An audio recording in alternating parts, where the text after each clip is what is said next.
I also have a tweet on that one, so that works. Okay.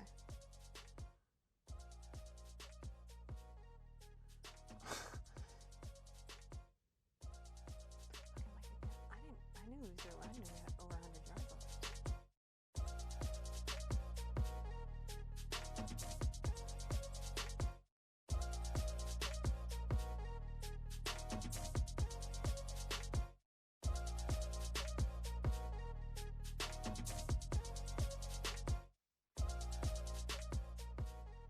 Weird first half of Week 11 so far, Liz Loza. There's been a lot of, shall we say, interesting players that have scored touchdowns so far. But Running backs, I think, especially, giving people the tilt.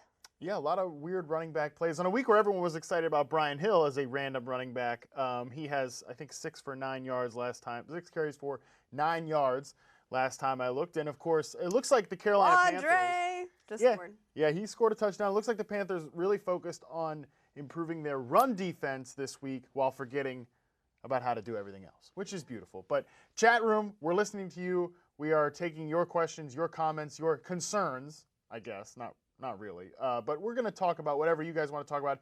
Hit us up in the chat room, reply, use some emojis, catch our attention. But Liz, before we jump into what the people want to discuss, I know you want to talk about the Washington backfield distribution. Well, I mean, want is an interesting word. I'm not particularly excited to talk about the Washington backfield, but when you are talking to a fantasy football interested audience, you got to talk about this distribution of touches because, as Andy mentioned at the end of FFL, well, he wasn't excited to watch the game. He was interested to see, with Darius Geis's return, how much the second-year player gets, considering Adrian Peterson had averaged over 100 yards since Bill Callahan took over the offense.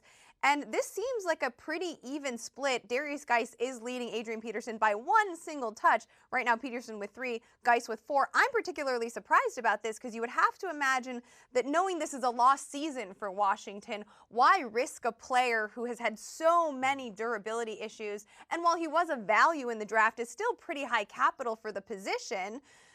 Why not just let him get a couple of reps, especially against a tough run defense, and shake off some rust, get him some reps, get him some comfortability, and lean on the older guy who you probably won't see after 2019.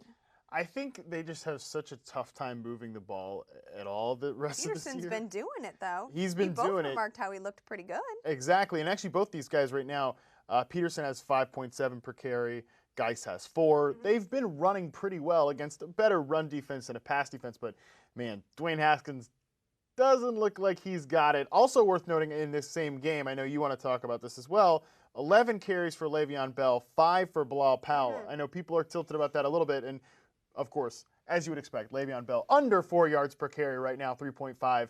Bilal Powell at 7.4, offering a little bit of a nice change of pace. So do you think, though, this is a combination of a couple of things? We've talked about this offensive line and how it doesn't necessarily match Le'Veon Bell's skill set, right? But also, Le'Veon Bell's been banged up for weeks. This week, he's got ankles, he's got knees, he's got an illness. Le'Veon Bell body. Yes, exactly. Internal and external issues going on. So I'm not really buying into Powell, other than he has the fresher legs in this situation. I think so, yeah. I mean, Le'Veon Bell, there's been a lot working against him so far this year. His head coach. His offensive line, his shaky quarterback play. I think Bell also, obviously the injuries are a big factor, but he also just looks kind of a touch slower than he did at the start of the year, at least. And even at the start of the year, he was breaking a lot of tackles, but didn't look like he was bringing a lot of juice to his runs. I think this is probably going to be just a lost season for Le'Veon Bell, and 2020 is really the year that maybe he gets going. Is it going to be with the Jets? I think that that's the bigger question. Is a question worth asking. I only want to finally say on this situation that the Bilal Powell volume, I think, is less about Powell and more evidence of the fact that Bell is far from 100%. I think that is a very good point. Let's move in the chat room. Someone wanted to know what the hell is going on with Mike Evans and Oh, girl, Chris I wish Godwin. I knew. And I got a couple tweets about that pulled up here because we ask you all every week headed into this show, what is it that you are most disappointed or concerned with? And this one right here, awesome. what a mess here with Mike Evans and Chris Godwin. Now, I think this game is interesting because it comes in from the Saints side, right, where we saw them last week really not look so great against the Falcons defense, which, by the way, putting it on the Carolina Panthers right now, too.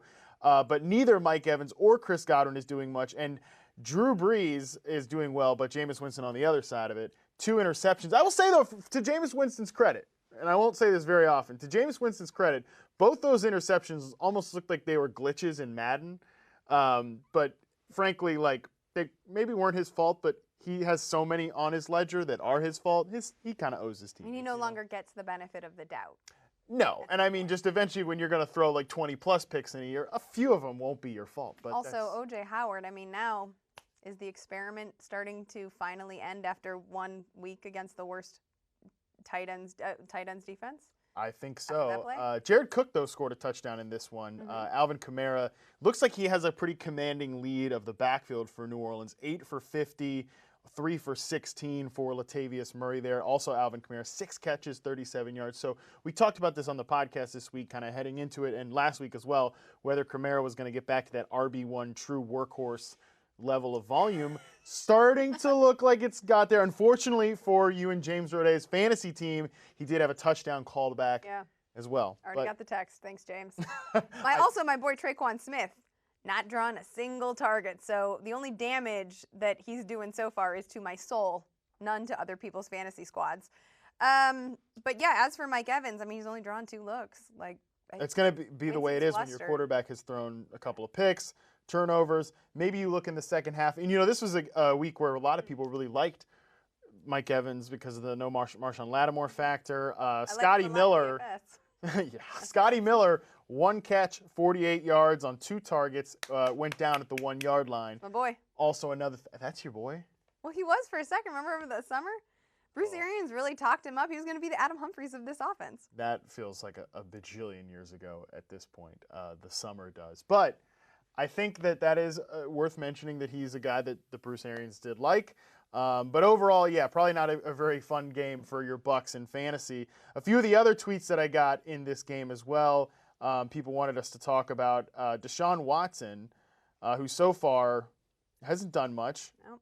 The Ravens are really putting it on the Texans. And we talked about this on FFL, though. These are 2 secondaries, and it's played out about exactly as we expected, right? Lamar Jackson has 2 awesome touchdowns. One, especially the dart to Mark Andrews, was just a really impressive throw in tight coverage. And so far, this Baltimore secondary has really kind of flummoxed Watson in that passing game there. Well, that was what we were anticipating because the secondary in Baltimore has grown by people, by humans, right, with the Marcus Peter acquisition. They're plus humans, which is nice. You always like You that. want to be plus humans because of depth and other things. Whereas the Texan secondary, I mean, they got Vergon Hargraves now. Like, it's kind of a mess. So it doesn't surprise me. I do think I'm anticipating a bit of a surge in the second half from Deshaun Watson, but we'll have to see on that. You never count out Deshaun Watson. By the way, he is 10 for 15, 102 yards. He lost a fumble, which is tough, but also has 3 for 12 on the ground. I like it. What else do people want to talk about? Dory from Facebook says, is Raheem Mostert playing? Probably. Yeah. And we both really like Raheem Mostert as a play. I do like Raheem Mostert. I don't know if he's going to find the end zone like people are anticipating. I do like Burrito more because he was always locked into a more guaranteed double-digit volume of touches. But I think if he's not playing, then obviously Mostert, who is a similar player in terms of skill set, will be a serviceable replacement. Yeah, I really like Mostert in this spot. And the matchup's good, too.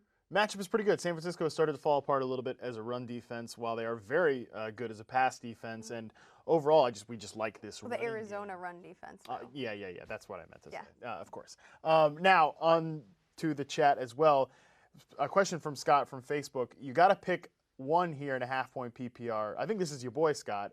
Emmanuel Sanders, Kenyon Drake, or Tariq Cohen. I'm gonna go Kenyon Drake here. I'm going to go Kenyon Drake because that San Francisco defense that I just mentioned, a little bit falling apart as a run defense up front. They've given up some production. Very good in the secondary. And I think that right now David Johnson just looks so not great as a runner. Looks like there was a report this morning that said that Kenyon Drake would run far ahead of David Johnson. Which I think needs to happen because obviously right now David Johnson is less than 100%. Yeah. Probably far less. And I think that Arizona offense Ain't nobody Anybody used never to have a have a bad bad back. back. And David, that was perfect.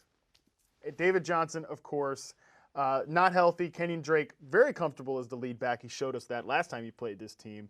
So I think Kenyon Drake's your play here because Emmanuel Sanders might be a little bit of a decoy. Yeah. And don't play anyone from the Bears offense. You got your Rams shirt on. Are you fully Rams in this matchup? I've got a Bears baseball cap that's coming on after this. So you're splitting the difference here. Yeah. Yep. I like that. What else has caught the people's attention from the first half of these games? Can we talk about the backfield in Detroit a little bit? Because Trey Carson got hurt. I do have that. Can we just call Ty Johnson the fab thief? Because he stole so much fab money from so many people. And now, he had a second opportunity here, and we saw the personnel move with Paul Perkins being released and Bo Scarborough being added to the squad. And I have to admit, I was sort of like, well, that's just depth. That's just security. I was dead wrong. Matt Patricia is not interested in running Ty Johnson. Like, that's just not a thing that is going to happen. Bo Scarborough has already scored. He's leading the backfield in rush attempts. I don't want to count on this ever, but the problem is there are so few running backs that are healthy, and with Jeff Driscoll under center, the Lions have made it clear that they want to lean on the run. They have to.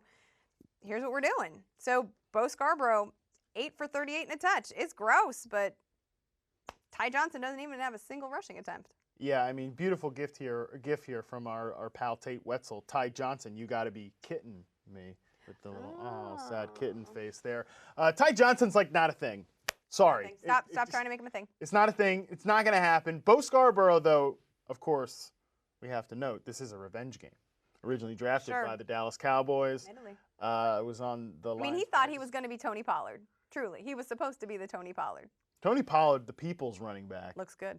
There are people out there. There are people out there on Twitter popping off that Tony Pollard greater than Zeke. What a hot take. That's a pretty hot take. I mean, just because he's a backup who can also catch the ball doesn't mean that he is Zeke. Doesn't necessarily. He even caught a ball for a touchdown. He got a touchdown via the air today. Exactly. Yeah. We've got people out here who got cocky and had a Haskins-McLaurin stack. Terry had a big reception, though. That was nice to see. It was something worth noting. Let's talk about this Miami-Buffalo game because that one's caught my attention. Okay. For whatever reason. You rolled out the Miami defense. That was something you were considering. Something I did, actually. Okay. Just to be fair. Josh Allen is having a great game. 2 touchdowns, one, of course, to John Brown, which was lovely. Gorgeous. How about we talk about Kalen Ballage? Oh, Tank, this one's for you, buddy. This one's for you, Tank Williams. 6 carries, 0 yards, but 1 touchdown. What? The most Kalen Ballage line ever. Sick. It's just disgusting. Gross. The Vikings are raising my blood pressure. That is what Chris Bob says in the chat. We're watching the game in the green room with our producer, the podcast producer, Brett Rader, who's a big Broncos fan. So he's loving it. But 20-0, the Denver Broncos over the Minnesota Vikings at home. Now, another one of our producers tweeted this week, Brandon Velasquez, our Fantasy Football Live producer, tweeted that Vikings are down 4 starters. They're at home, and they're like over 6-point favorites. This was a total trap game. It looks like it has been a trap game so far. Yeah, absolutely. That was good foresight on Velasquez. And I definitely think that Brett Rader, if he has children and if they are both boys, I'm going to assume he has 2. He's going to name one Tim and the other Patrick because he is in love with Tim Patrick today. I mean, who isn't? Cortland Sutton has 1 catch for 48 yards. They've had him run twice. I mean, he's right now the clear favorite in the wide receiver corps, obviously. You had a prediction that the Vikings, who had yet to give up a touchdown to the tight end position, were going to do that. You thought it was going to be Noah Fant. I didn't think Noah Fant was going to score this week. I thought he'd have a good game. We were both right so far. Noah Fant has not scored, but take half of a victory lap. Yeah, it's like a victory lap. Jog. Yeah, a victory jog. I'm not taking the full lap, maybe like a half a lap or whatever. But 6 targets, 3 catches, 49 yards for Noah Fant. But they did allow the first touchdown of the year to the tight end, and it was Troy Fumagalli. Yep. Liz, I will now let you deliver your long and in-depth scouting report on Troy Fumagalli. So you can go ahead and take this one away. You're our tight end expert. Please, what do we need to know about old Troy? I mean, he's more of a blocking tight end, but does have some hands. A bigger kind of red zone prospect. He can get the job done. A real Stick the landing. piece. Stick the landing. Stick the landing. Maybe needs to work on his routes. Not such a fluid athlete, but certainly strong and big, which every young quarterback needs. A security blanket of sorts. 6'6", 248. So you nailed it on the big part. Did you have any idea what size he was when you landed in that? I'm watching the game. He doesn't look little. He doesn't look little, but they all look pretty big out there at the starting position. What are your predictions for the second half? Can we of talk? Well, last thing, Yeah. because I feel like we get a lot of tweets and questions about Royce Freeman and Phillip Lindsay in this backfield on the regular. We knew the matchup going into this one was going to be tough. Phillip Lindsay still getting the bulk of the rushing attempts. His usage in the passing game has been up and down. Freeman had seen more, but then, 2 weeks ago he had 5 looks, I think. Week 9, I believe, Phillip Lindsay had like 5 looks. So right now, Devonta Booker was getting some run, which makes 0 sense to me. Royce Freeman hasn't drawn a single target in the passing game. Nope. He only has 5 rushing attempts for 25 yards. So I think even down at the goal line, they ran Phillip Lindsay over Royce Freeman, and then they ran Devonta Booker. So I might be backing away from Freeman a little bit more than I already had. Yeah, I was going to say, honestly, I hope that your teams are not in a position where you have to be playing Royce Freeman, but a few of mine are, I'll be honest. Ditto. So, yeah, it's not a great, clear backfield split. We have a few things to hit from the Falcons have been a popular question in the chat. Obviously, Jorge from Facebook says, where have these Falcons been? Sean Yeats from YouTube says, if the Falcons keep winning this game and also winning against the Bucs, Saints again, Panthers, 49ers, Jags, and the Bucs, the Falcons may make the playoffs. The Falcons are not making the damn playoffs. Don't waste your time. We got plenty of teams to talk about. The Falcons aren't making the playoffs, but they're playing up for Dan Quinn, huh? Yeah, I think they are playing up for Dan Quinn. And how much do you not want to be Arthur Blank other than like being super rich and being able to own a team? Because Arthur Blank was like, I'm going to fire him. That's it. We're going to get rid of Dan Quinn. And now the players are playing up for him and they're starting to win. Like, Arthur Blank may not be able to fire Dan Quinn now. Yeah, the defense has been the catalyst for this little turnaround here. Which is nice. The last 2 weeks, they've been really good. They've been swarming. The Panthers just look like a mess on offense. Kyle Allen's totally flummoxed. Find you someone that will never give up on you the way Ron Rivera will never give up on Darrell Williams. He benched Taylor Moton at right tackle, put Darrell Williams in for 1 series, gave up a pressure, was a total mess, and now Moton's back in there. It's unreal, the real weird commitment they've got to Darrell Williams. But sorry, this is deep Panthers Twitter talk. Everybody needs a cheerleader, Matt.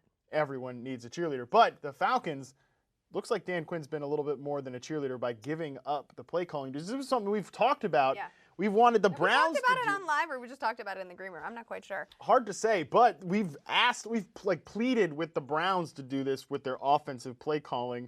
And I mean, talk about a team that maybe needs to get a little bit of grip of reality here. But Freddie Kitchens has never given up that play calling duty to Todd Monken, but we've seen it happen here with the play calling duties for defense. Raheem Morris is back in our lives, baby. the Youngry movement. Remember those days with the Tampa Bay Buccaneers? Yes. That guy was coaching on offense. Now he's been calling the passing game plays. Josh Freeman, right?